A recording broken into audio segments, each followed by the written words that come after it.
Good morning students. बच्चे, जैसे आपको पता है कि हम 35 वर्णमाला के 41 लेटर्स हमने कंप्लीट कर लिए हैं और जो कि हमारा पंजाबी का लेसन नंबर 1 है। और आज हम लेसन नंबर 2 मुक्ता शुरू करेंगे।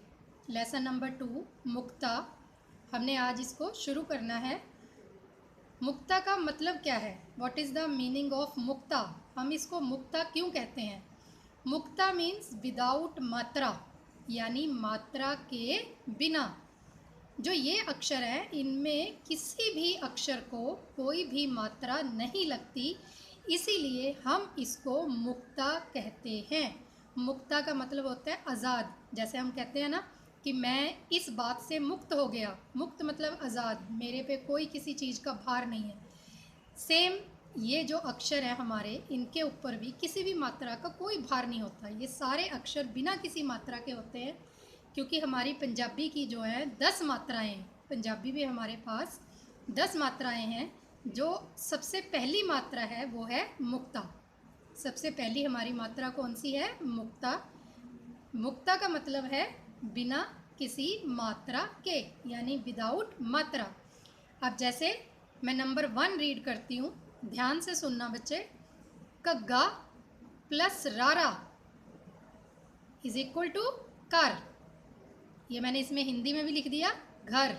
घ र घर, क्योंकि कग्गा पंजाबी में और हिंदी में कग्गा को क्या बोलते हैं? घ, और रारा को र, तो ये क्या बन गया? घर।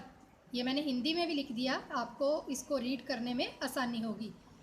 नंबर 2 डड्डा, जो ड होता है हिंदी में, डड्डा प्लस रारा क्या बना? डर।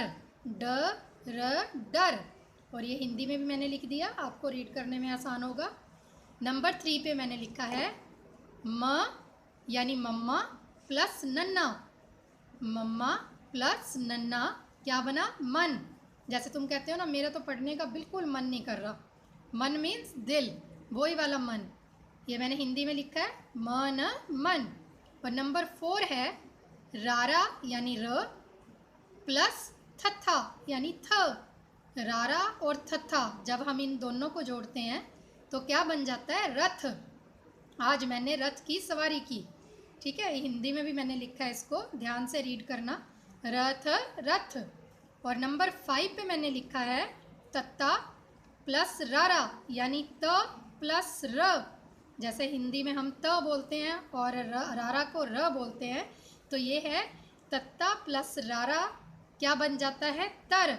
तर का मीन्स क्या होता है? जो इन दिनों में आप सैलेड में काटते हो, खाते हो, तो उसको हम क्या बोलते हैं? तर। और उसको हम ककड़ी भी बोलते हैं, जैसे आपको पता है। ठीक है, तत्ता प्लस रारा क्या क्या बन जाता है? तर। त र तर। ये सारे अक्षर साथ साथ हिंदी में लिखे हुए हैं, इन सबको आपको पढ़ने में आसानी होगी। और ये आपकी जो पंजाबी की बुक है उसमें पेज नंबर जो हमारा 17 है, इन सारे अक्षरों का वो पेज नंबर भी मैं आपको अभी सेंड करूँगी।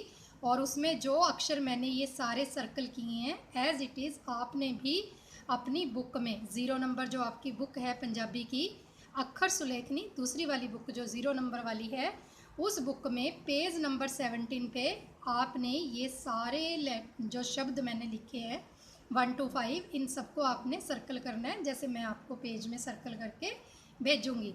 और सबसे ज़रूरी बात है बच्चे, अभी हमने सारी मात्राएं शुरू करनी हैं, तो आप सब बच्चे ध्यान से सुनना, सीरियसली इसको याद करना। इन सब मात्राओं से पहले आप ये शब्द तभी बना पाओगे अगर इससे पहले आप वर्णमाला की अच्छे से प्रैक्टिस करोगे, अक्षरों की पहचान करोगे, तभी आप ये शब्द बना पाओगे। क्योंकि अगर आपने घर लिखना है या घर लिखना है तो सब तो पहला तो पता होना चाहिए कि कग्गा कौन सा है और रारा कौन सा है। ये सब चीज़ें आपको तभी इजी होंगी, तभी आप उसको आसानी से लिख पाओगे, जब आप सबसे पहले पैंती या वर्णमाला की अक्षरों की पहचान करोगे। तो डेली आपने इस काम के साथ साथ अपनी पैंती का भी एक लाइन, एक लेटर कुछ भी करें, पर उसकी जो प्रैक्टिस है आपने डेली करनी है, अपनी रफ कॉपी में करना है। ये नहीं सोचना कि नहीं करना और बाद में कर लूँगा, बाद में कभी नहीं। काल करे सो आज कर, आज करे सो अब। क्योंकि हमेशा अपने मन में एक ही बात रखनी है, yes I can do it. और जब आपके मन में ये चीज़ आ जाती है तो आप हर मुश्किल से मुश्किल काम पर सफलता पा सकते हो, और ये आपको बहुत अच्छे से पता है। तो बच्चे ये सारे शब्दों को एक नए पेज पे पूरे 5 के 5 शब्द एज़ इट इज़ लिखने हैं जैसे मैम ने लिखे हैं, और आपने ये 5 के 5 शब्द अपनी पंजाबी की जो कॉपी है आपकी उस पे नए पेज पे आपने सुंदर हैंड राइटिंग में लिखने हैं, और रफ़ कॉपी में भी ऐसे ही प्रैक्टिस करनी है। Thank you. May God bless you all.